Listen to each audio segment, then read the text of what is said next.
Hey guys, it's me again, finally. Sorry I haven't been making videos in a while. It's because my camera crapped out on me. So for Christmas, I asked for a new one, and obviously I got one, and I got one with a tripod. And I hope the video quality is better, and I can actually zoom in and out, which is helpful. So, yeah. First things first. I got a Japanese Zero.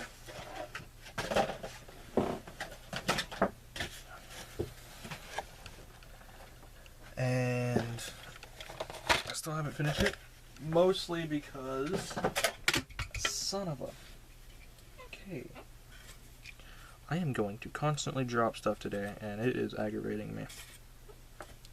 So anyways, I got the Japanese Zero, and for the most part it's done. I just need to glue it all together.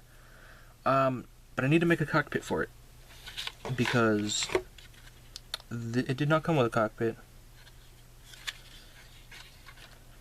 It came with a peg right there. I don't know if you can see it because my shadow's in the way, but it came with a peg right there that you stick the pilot in. And I already shaved the thing that I already shaved the part that the pilot goes into, because I personally think that is stupid. A plane without a cockpit is not a plane. It's not right.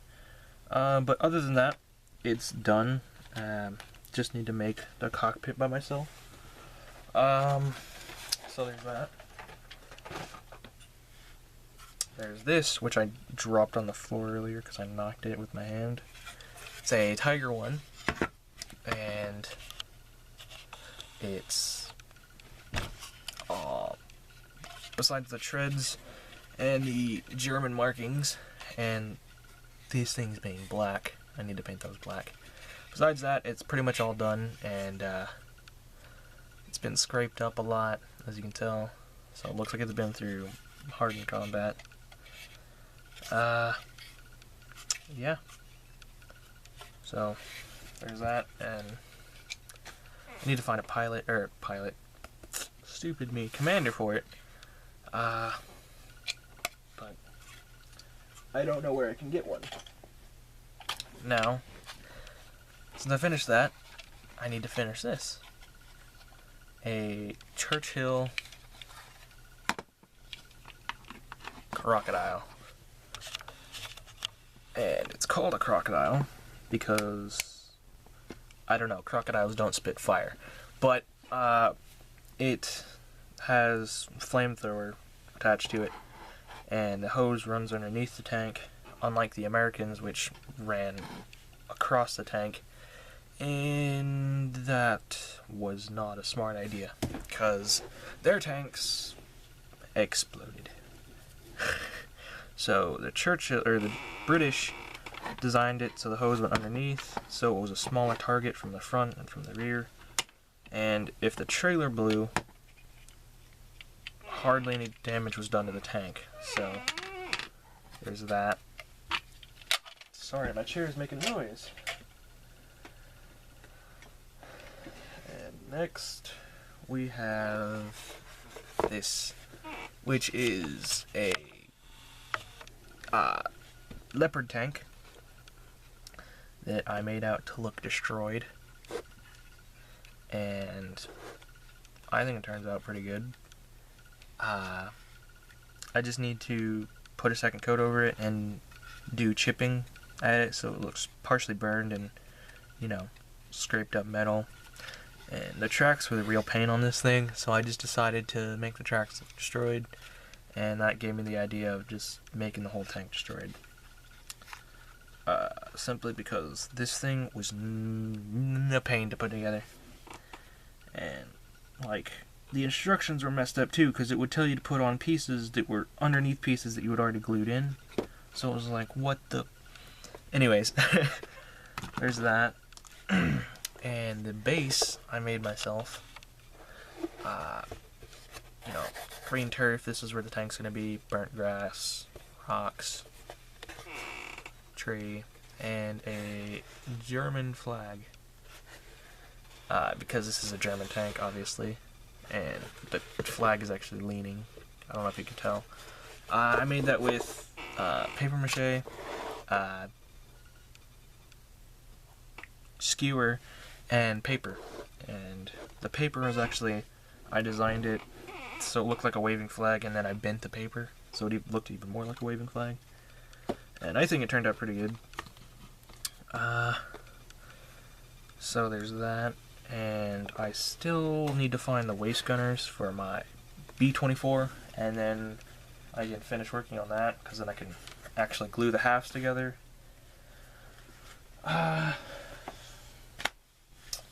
So here's a failed project. I was gonna make a gun out of this, but I just sort of lost, faith in it. But I did start something else. And walls. Oops. Now I need this to turn up. I hope this will fit in frame. It is a used and pretty well abused styrofoam ice chest. So I decided to cut a giant hole in one side, and since it was such a pain to do that one side because it's incredibly thick, it's that thick of styrofoam, I even had trouble getting through it with my Dremel. That's how annoying it was. And I saved the what's it called? The dust from it, the styrofoam dust, so I can make snow out of the styrofoam dust. And this side is going to be a shut door, like they're doing maintenance on the gun or whatever on that side. So that's going to be a door, as you can see by this right here. This is the back door. I don't know if you can see that. And this little thing houses the gun, like so. Hopefully I can get so it'll house the gun, go left, right, up, down, and I need to finish working the mechanics out on how I'm going to do that. And top, right side, left side,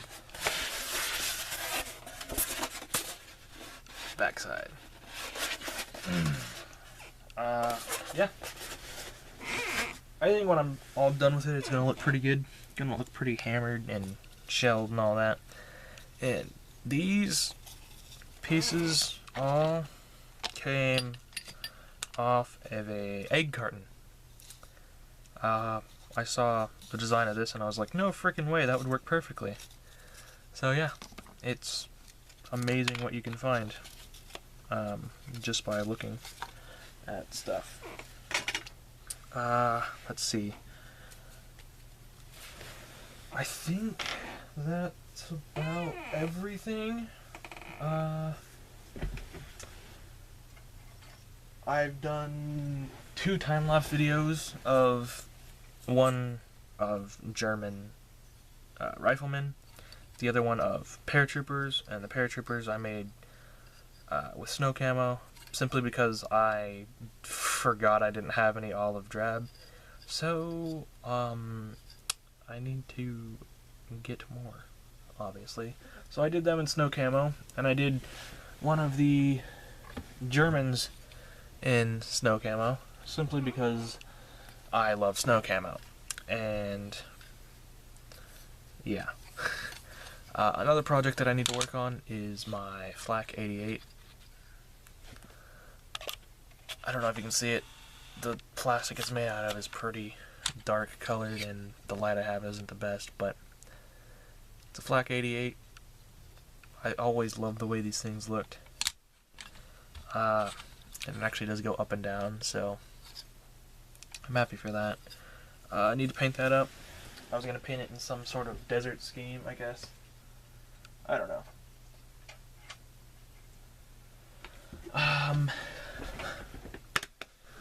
There's something else that I was going to say, but I don't remember what it was.